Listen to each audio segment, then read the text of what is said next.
할렐루야.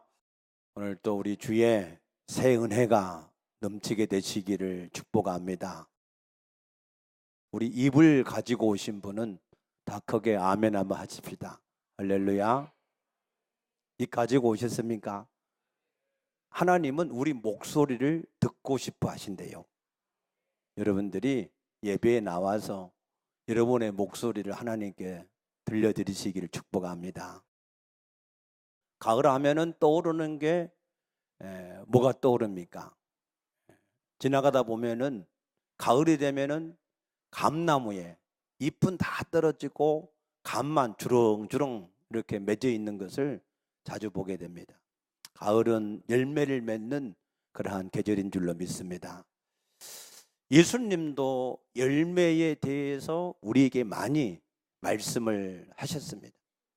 마태복음 7장 15절에 보게 되면 어떤 거짓 선지자가 양의 옷을 입고 나오므로 그 양떼들이 그 거짓 선지자의 본질을 알지를 못했다 그랬습니다. 그러나 그 거짓 선지자의 본질을 알 수 있는 것이 있는데 그것이 그들의 열매로 그들을 알게 될 것이다 그랬습니다. 모든 사람들은 그 사람이 어떤 사람인가 하는 것을 나타내는 것이 그들의 열매인 줄로 믿으시기 바랍니다. 그래서 예수님이 나무를 비유로 해서 말씀을 하셨습니다. 좋은 나무는 아름다운 열매를 맺고 못된 나무는 나쁜 열매를 맺는다. 믿습니까? 가시나무가 포도를 맺을 수 없고 엉겅기가 무화과를 맺을 수가 없다는 것입니다. 그래서 우리 모든 삶의 결과는 열매가 그 모든 삶을 증거하는 줄로 믿으시기 바랍니다.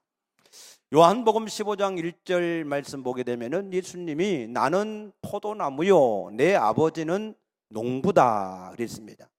이 농부가 하는 일이 무슨 일이냐면 열매가 없는 나무는 제하여 버리고 열매를 맺는 가지는 더 많은 열매를 맺도록 하기 위해서 깨끗하게 하신다 그랬습니다. 믿습니까? 그래서 우리는 하나님이 하시는 일이 무슨 일이냐면 우리를 통해서 열매를 맺게 하시기 위해서 하나님이 일을 하고 계신 것을 아시기 바랍니다. 그러면은 이 열매가 우리가 많이 맺으려고 그러면 어떻게 해야 되느냐? 요한복음 15장 4, 5절 말씀 보게 되면은 가지가 열매를 맺을 수 있는 방법은 한 가지밖에 없다 그랬어요. 그 한 가지 방법이 무엇이냐면 가지는 나무에 붙어 있기만 잘하면 저절로 열매를 맺게 된다. 맞습니까? 가지가 스스로 영양분을 공급받아서 열매를 맺는 게 아닙니다. 가지는 오직 나무에 잘 붙어 있기만 하면 그러면은 저절로 때가 되면 열매가 맺어지게 될 줄로 믿습니다. 그럼 어떻게 붙어 있는 게 잘 붙어 있는 거냐? 요한복음 15장 7절에 예수님이 말씀하시기를 너희가 내 안에 거하고 내 말이 너희 안에 거하면 무엇이든지 원하는 대로 구하라 그리하면 이루리라 그랬습니다. 믿습니까? 우리가 예수 안에 거해야 되는 거예요. 어떻게 거할 수 있느냐? 요한계시록 3장 20절 말씀에 볼지어다 내가 문 밖에 서서 두드리노니 누구든지 내 음성을 듣고 문을 열면은 내가 그에게 들어가서 그와 더불어 먹고 그는 나와 더불어서 먹게 될 것이다 그랬습니다. 우리에게 예수님이 성령으로 찾아오신 줄로 믿습니다. 그 성령님을 우리가 우리의 주인으로 영접하면 예수님이 우리 가운데 친히 오시어서 우리가 그 안에 거하게 되고 또한 예수님이 우리 안에 거하게 되는 줄로 믿습니다. 두 번째는 내 말이 너희 안에 거한다고 하는 말이 무슨 말이냐 하면은 내 안에 계신 예수님의 실체를 우리가 인정을 한다 그 얘기입니다. 여러분 안에 예수님이 인격체의 실체로 계신 것을 믿으십니까? 인정하십니까? 하나님이 우리를 부르신 것은요, 첫 번째가 우리의 구원, 우리를 만나 주심으로 우리를 구원하는 것이 목적이지만 그 다음에 우리와 사귐을 가지기 위해서 하나님 우리를 부르셨다 그랬습니다. 요한일서 1장 3절에 보면은 하나님이 우리를 부르신 것은 하나님과 예수님과 우리와 서로 사귐이 있게 하고 그 사귐을 통해서 우리가 하나님의 모든 것을 누리게 하시기 위해서 우리를 부르셨다 하신 줄로 믿습니다. 그래서 우리가 이 하나님과 사귐이 있어야 돼요. 아멘입니까? 그러면은 혹시 마음에 아니 하나님이 영이신데 우리가 어떻게 그 하나님과 사귈 수 있습니까? 라고 물으신다면 하나님은 우리에게 그 하나님, 영이신 하나님을 우리가 알 수 있도록 우리에게 자기를 계시를 하셨다 그랬습니다. 로마서 1장 20절 말씀 보면은 창세로부터 그의 보이지 아니하는 신성과 능력을 그가 만드신 모든 만물 가운데 나타내 보이셨나니 그러므로 저들이 핑계치 못할지니라. 아멘. 어떤 정치인이 그러더라고. 핑계로 성공한 사람은 김건모밖에 없다고. 여러분, 우리가 핑계할 수 없어요. 만물 가운데 하나님이 계십니다. 자기의 신성과 능력을 나타내 보이셨습니다. 그러면 그 하나님을 경배해야 될 텐데 우리 인간은 또 어리석어서 오히려 그 만물을, 하늘의 태양과 하늘의 별들을 또 뭐 여러 가지 신기한 그런 것들을 또 우상으로 모셔놓고 또 그 신들을 섬기는 겁니다. 그래서 하나님이 출애굽을 한 이스라엘 백성들을 데리고 시내산으로 데리고 가서 그곳에서 하나님이 친히 강림하셨어요. 불 가운데 하나님이 강림하셔서 그들에게 말씀하셨습니다. 그 강림하셔서 말씀하시는 그 하나님의 말씀을 들을 때에 그들의 마음이 두렵고 무서워서 제발 우리에게 직접 말씀하지 마시옵소서, 모세를 통해서 말씀하시면 우리가 듣고 순종하겠나이다 그랬습니다. 믿습니까? 그래서 하나님이 모세를 통해서, 선지자를 통해서 계속해서 말씀을 하셨습니다. 그럼에도 우리 인간들이 그 모세가 전해준 하나님 말씀을 모세가 살았을 때는 하나님의 말씀으로 받아들였지만, 그러나 여호수아도 죽고 계속해서 이 선지자들이 말씀을 할 때에는 하나님 말씀을 받아들이지 않은 겁니다. 그래서 예수님이 직접 하나님이 육체를 입으시고 이 땅에 오신 분이 예수님이신 줄로 믿습니다. 예수님이 오셔서 말씀을 해도 많은 기사와 이적을 보이셨음에도 불구하고 그 예수님의 말씀까지도 하나님 말씀을 안 받아들이는 거예요. 그러면서 그들이 요구한 게 무엇이었냐면 표적을 보여라. 예수님이 하나님이신 표적을 보여라. 예수님이 지금까지 수없이 많은 표적을 그들에게 보였지만 그들은 믿지 않았습니다. 그러면서도 계속해서 예수님께 표적을 요구했습니다. 그럴 때 예수님은 마태복음 16장 4절에 내가 너에게 보일 표적은 요나의 표적밖에 없다 그랬습니다. 요나가 물고기 뱃속에서 3일 동안 있다가 니느웨에 토해진 것처럼, 다시 살아나는 것처럼 예수님도 십자가에서 죽으시고 3일 만에 부활하실 그것을 표적으로 나타내시겠다 그랬습니다. 믿습니까? 그래서 이 예수님이 부활하신 이후로는 우리를 고와 같이 버려두지 아니하고 믿는 자 속에, 예수를 주와 그리스도를 믿는 자 속에 오셔서 계시겠다 그랬습니다. 믿습니까? 고린도후서 13장 5절에 너희는 믿음이 있는가 너희 자신을 시험하고 확증하라 그랬어요. 예수 그리스도께서 너희 가운데 계신 것을 알지 못하면 너희는 버림받은 자다 그랬습니다. 우리가 하나님과 사귐을 가지려고 그러면은 내 안에 계신 그 예수님과 우리가 교제를 하면 됩니다. 어떻게 교제합니까? 예수님이 내 안에 계신 것을 인정하시고 그 예수님이 우리를 인도해 가시는 것을 인정할 수 있게 되기를 축복합니다. 잠언 3장 6절에 너희는 범사에 그를 인정하라. 그리하면 그가 내 모든 길을 지도하시리라 했습니다. 믿습니까? 여러분 가운데 계신 예수님을 그 인격의 실체를 인정하고 그 예수님께 여러분이 계속해서 물으신다면 주님은 분명히 여러분들을 진리 가운데로 장래 일들을 여러분에게 알리시어서 인도를 해 가실 줄로 믿습니다. 믿습니까? 그럼에도 잘 알지 못하겠다, 그 예수님과 사귐을 가지지 못하겠다, 그런 사람들을 위해서 예수님은 요한복음 14장 26절에 또 이렇게 말씀하셨습니다. 보혜사 곧 아버지께서 내 이름으로 보내실 성령님, 그가 너희에게 오시면 너희를 모든 것을 가르치고 내가 말한 모든 것을 생각나게 하시리라 그랬습니다. 성령님이 하나님의 말씀을 우리에게 가르치면서 생각나게 하시어서 우리와 사귐을 갖게 하신다 하신 줄로 믿습니다.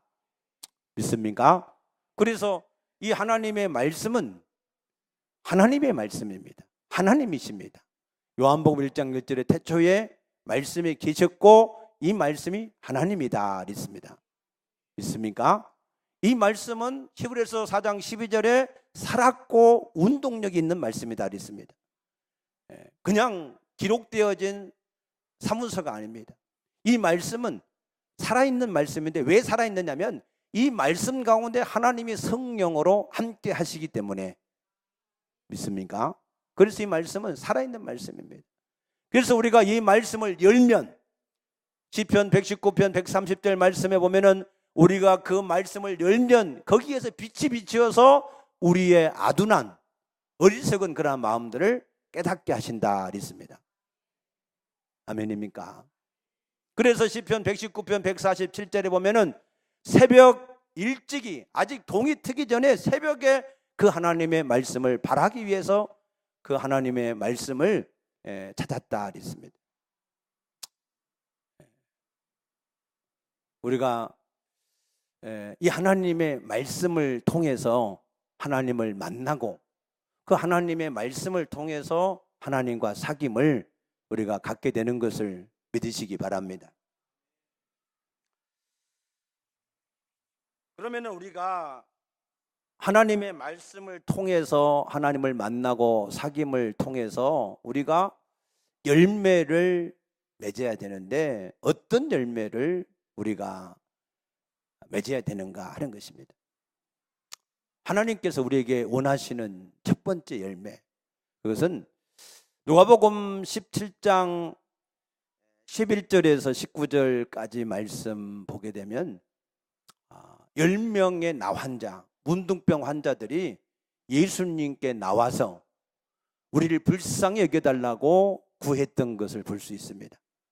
그때 예수님은 그들을 불쌍히 여겨서 제사장에게 가서 너희 몸을 보이라 그랬습니다. 왜 제사장한테 보여야 됩니까? 레위기 13장 15절에서 17절 말씀 보게 되면은 이 제사장들은 그 백성 가운데 피부병이 일어나면은 그 몸을 제사장에 가지고 가서 보이면 제사장이 그 사람이 문둥병인지 아닌지를 진단을 하게 되어 있습니다. 또 그가 그 모든 문둥병 가운데서 치료가 됐을 때에도 마찬가지로 제사장한테 가서 진찰을 받고 검증을 받아야 그 치료된 것을 인정을 받게 된다 그랬습니다. 믿습니까? 그래서 예수님이 이 나환자들에게 예수님께 제사장에게 가서 몸을 보이라 하는 것은 너희가 이미 모든 문둥병에서 치료가 되었으니 가서 제사장한테 검증을 받아서 너희가 그 모든 문둥병에서 자유케 하리라고 하신 말씀인 줄로 믿습니다. 믿습니까? 그 말씀을 믿고 그 10명의 문둥병 환자들이 제사장에 달려갔어요. 그런데 가다가 보니까 이미 그 몸이 깨끗해진 겁니다. 그래서 너무 놀라워서 그 중에 한 사람인 사마리아 사람이 예수님께 와서 감사의 영광을 돌렸습니다. 그때 예수님은 10명이 다 깨끗해지지 않았느냐? 그런데 왜 너만 왔고 9은 어디 갔느냐라고 물으셨습니다. 여러분, 우리가 하나님의 말씀을 믿고 의지하고 달려가면 반드시 하나님의 말씀대로 우리의 모든 삶이 변화가 될 줄로 믿습니다. 구약의 나와 한 자였던 나만, 그 나만도 엘리사에게 가서 그 병을 치료받을 때에 엘리사가 가다가 요단강에서 몸을 7번 씻으라 했을 때에 그 말씀대로 순종하다가 처음에는 불순종했지만 그 종들이 옆에서 자꾸 한번 해보시라고 권면하는 그러한 종들 덕분에 순종하다가 그 몸이 깨끗해진 줄로 믿습니다. 믿습니까? 누가복음 5장에 보면은 베드로는 밤새 수고해서 거둔 곳이 없는 아무 물고기도 한 마리도 잡지 못한 사람이었지만 예수님 말씀에 순종해서 깊은 데 가서 그물을 내릴 때에 2배나 가득하게 되는 물고기를 잡게 된 줄로 믿습니다. 지금도 예수님은 언제든지 주의 말씀을 믿고 순종하면 우리에게 그와 같은 일들을 이루어 내실 줄로 믿으시기 바랍니다. 그런데 중요한 것은 그러한 은혜를 받았을 때 우리가 거기에 대해서 반응을 어떻게 하느냐 하는 게 중요한 거예요. 이 사마리아 사람처럼 우리가 하나님 앞에 즉시 그 일로 인하여서 감사할 때, 물론 9명도 나중에 하나님께 예수님께 돌아와서 감사했을지도 몰라요. 우선 당장은 내가 내 부모를 만나고 아내나 남편을 만나고 자식을 만나고 싶은 그 마음 때문에 그래서 먼저 그 길로 달려갔는지 모르겠지만, 그러나 하나님이 원하는 것은 하나님께서 우리에게 은혜를 베풀어 주셨을 때 우리가 즉시 다른 어떤 것보다 우선순위해서 그 하나님께 감사하는 일을 하기를 원하신 줄로 믿습니다. 그렇게 될 때 예수님은 그 나병 환자만 그 병에서 고쳐준 것이 아니라 예수님은 그의 영혼까지도 구원을 시키신 줄로 믿습니다. 여러분, 나병에서 고침받은 게 중요합니까? 아니면은 그 영혼이 구원받은 게 중요합니까? 영혼이 구원받은 것을 중요하다고 믿습니까? 진짜로요? 이 땅에서 부자 되는 것보다 영혼이 구원받는 것이 더 좋습니까? 진짜로요?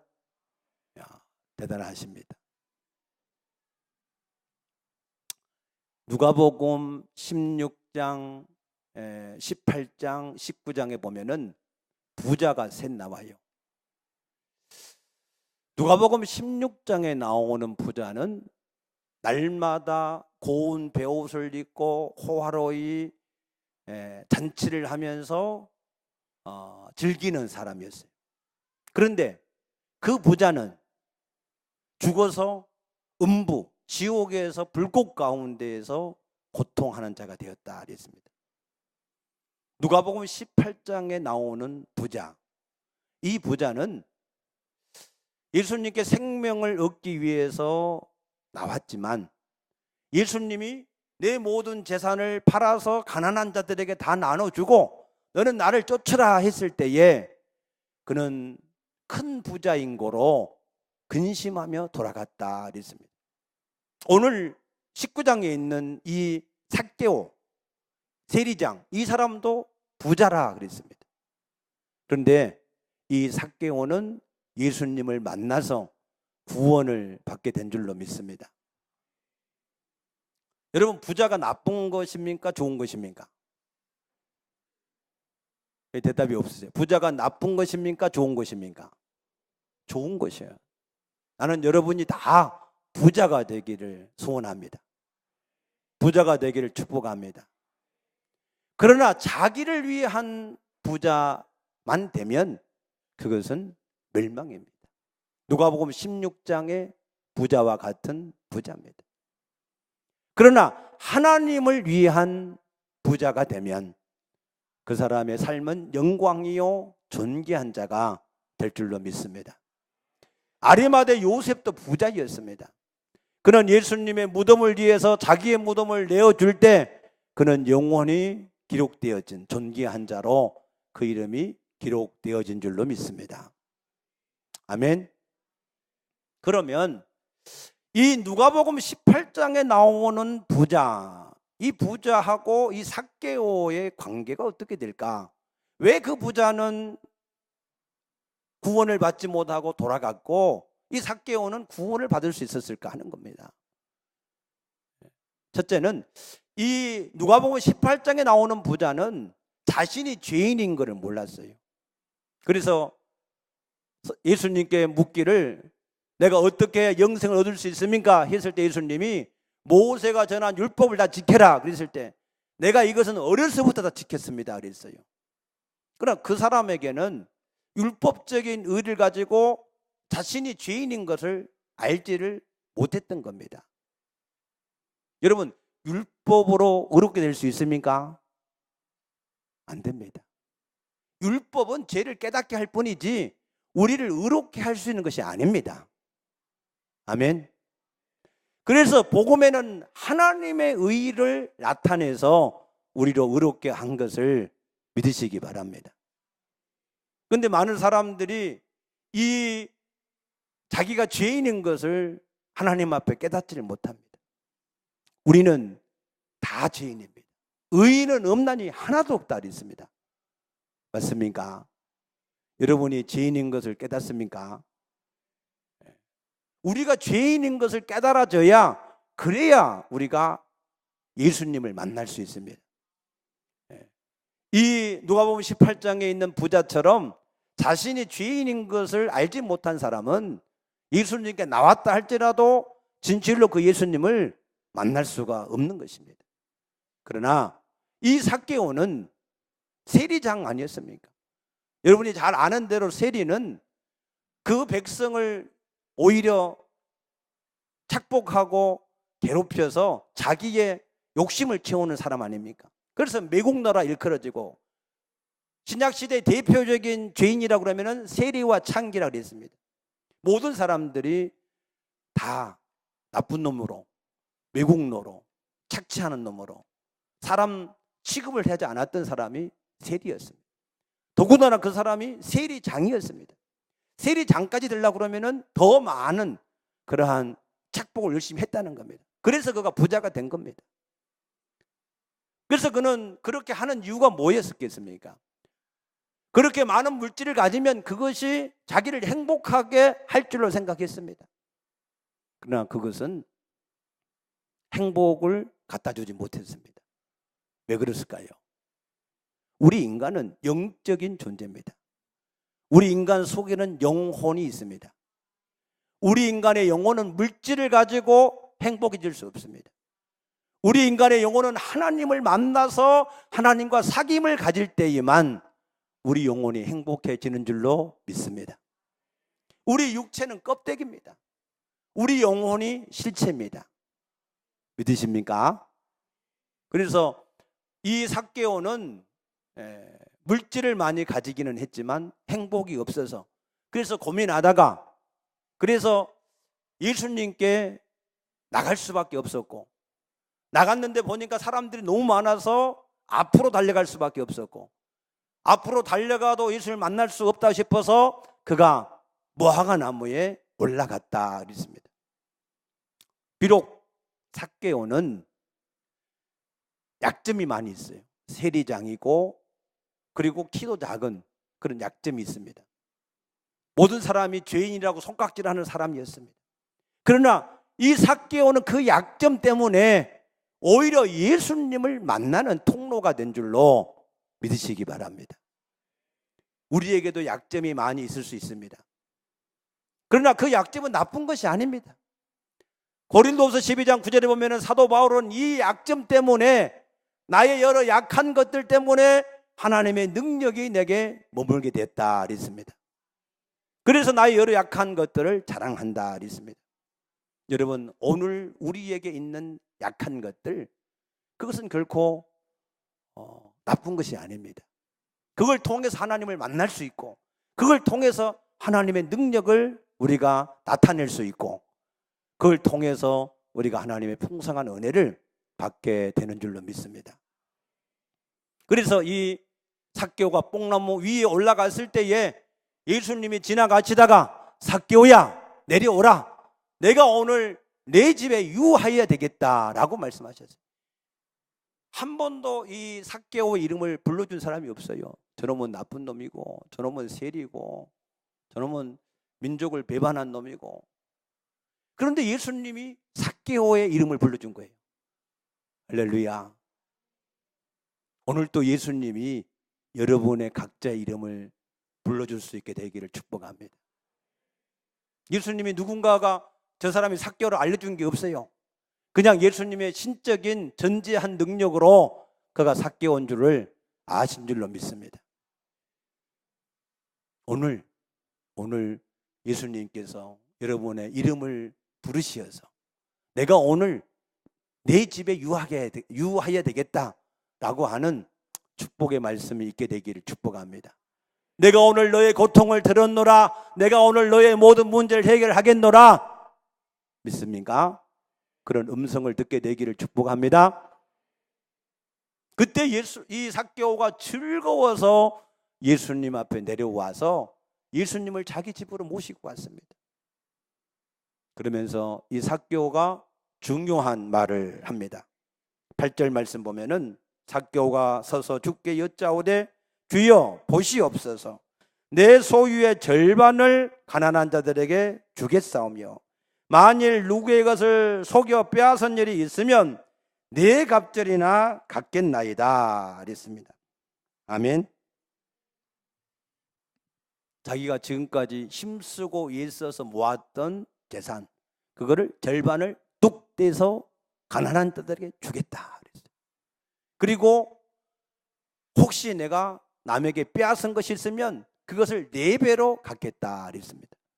원래 율법에 보면 레위기 6장 5절에 보게 되면 남의 물건을 착취한 사람은 그 본 물건의 5분의 1을 더해서, 본 물건과 5분의 1만 더해서 갚아주면 되도록 율법이 정해져 있습니다. 그런데 이 삭개오는 4배로 갚겠다는, 4배로.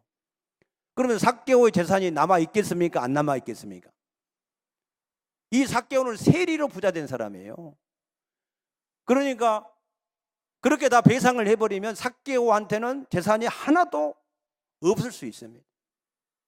그럼에도 불구하고 이 삭개오는 그 예수님을 따르겠다는 겁니다. 믿습니까? 예수님이 우리에게 원하는 열매, 구원의 열매입니다. 그 구원의 열매는 우리가 그냥 입술로 감사합니다, 사랑합니다, 고맙습니다 그러는 게 아니에요.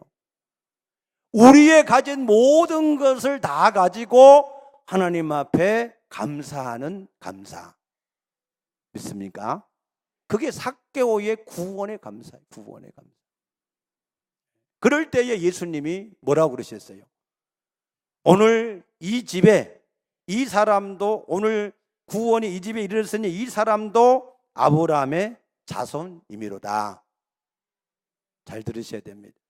우리가 예수님과 우리의 모든 것을 바꿀 수 있어야 온전한 구원에 이를 수 있습니다. 아멘입니까? 잘 들으셔야 된다니까. 아멘을 여러분이 잘 하셔야 돼요. 여러분의 가진 모든 것, 생명, 건강, 물질, 자녀, 모든 것을 다 버리고라도 내가 예수님을 주인으로 모시고 살겠습니다. 그것이 우리가 예수를 주로 시인하는 신앙의 고백인 것입니다. 믿습니까? 그런데 예수님, 나는 이것도 안 되고요, 저것도 안 되고요. 그러면은 예수가 주인이 될 수 없습니다. 재물이 주인 될 수밖에 없고, 자식이 주인 될 수밖에 없고, 세상의 부귀가 영화가 주인 될 수밖에 없는 것입니다. 안 되는 것입니다.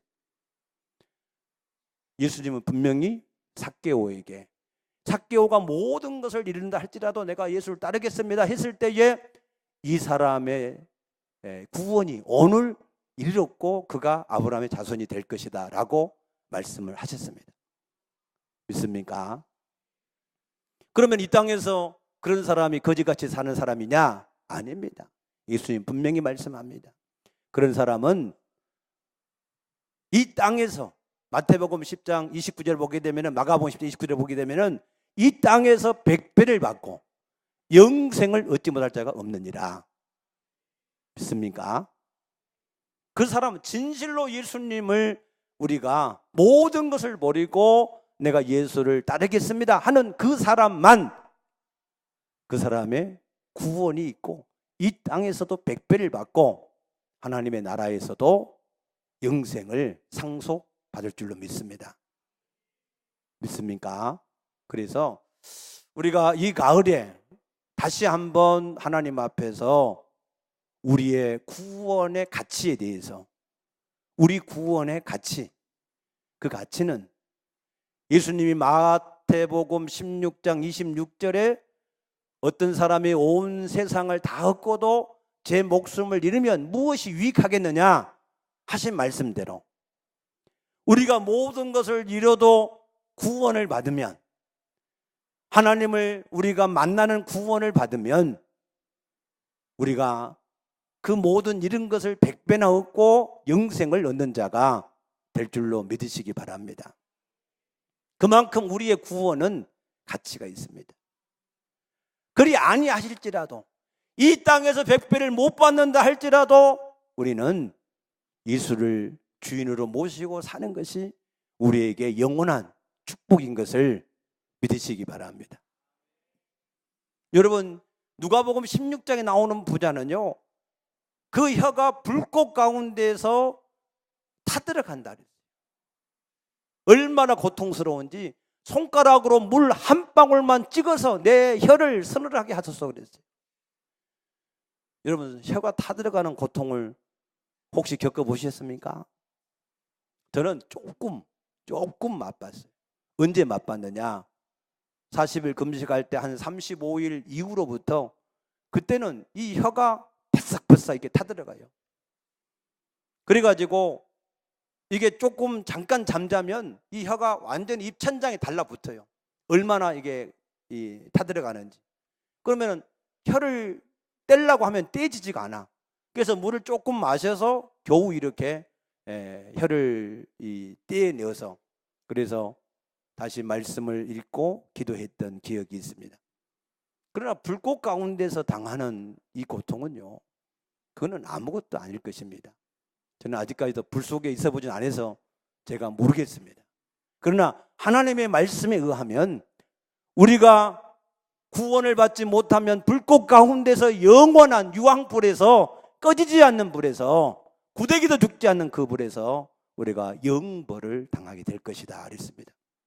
여러분, 구원의 은혜, 이 구원의 은혜를 깨닫게 되시기를 축복합니다.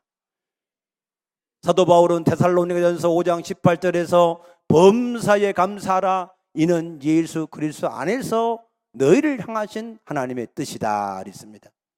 여러분, 우리의 구원은 날마다 감사하는 거예요. 구원의 은혜를 우리가 감사하며 하나님께 나오는 것이 예배입니다. 시편 100편 4절에 보면은 하나님 앞에 감사함으로 그 문에 들어가서 찬송함으로 하나님께 영광을 돌리라 그랬습니다. 그래서 우리는 매일 하나님 앞에 여러분들이 설 때마다, 나갈 때마다 이 구원의 감사를 가지고, 그리고 이 구원의 감사를 인해서 말로만 하지 말고, 이 삭개오가 그랬던 것처럼 내가 하나님 앞에서 모든 것을 다 내어놓는다 할지라도 하나님께 내가 감사하며 주를 따르겠다라고 하는 그런 믿음과 행함을 가지고 하나님 앞에 감사의 열매를 맺는 그런 사람이 될 수 있기를 축복합니다. 그런 사람은 이 땅에서 100배를 얻는다는 거 아닙니까? 그런 사람만이 영생을 보장받는다는 거 아니겠습니까? 여러분, 진실로 다시 한번 권면합니다. 예수님을 주인으로 섬기기 위해서 우리의 가진 모든 것을 다 잃는다 할지라도 그것 때문에 누가복음 18장에 나오는 사람처럼 되돌아가 버리지 말고 삭개오처럼 하나님 앞에 모든 것을 잃는다 할지라도 주님을 섬길 수 있는 그런 은혜, 그런 사람이 되어지기를 축복합니다. 진실로 축복합니다. 그렇게 되기를 축복합니다. 기도하겠습니다. 사랑의 주님, 감사합니다. 주의 은혜로 오늘 주 앞에 함께 모인 사랑하는 귀한 성도들, 이 세상에 여러 가지 많은 것들을 뒤로 하고 먼저 주님 앞에 함께 모여서 예배합니다. 아버지, 저들의 이 믿음이 삭개오보다 더 나은 그런 믿음이 되게 하여 주시옵소서. 그래서 이 땅에서도 하나님의 축복으로 100배를 얻고 주의 나라에서 영생을 얻지 못하는 자가 하나도 없도록 축복해 주시옵소서. 주님께서 도우실 줄로 믿고 감사하며 예수님 이름으로 간절히 축복하며 기도드리옵나이다. 아멘.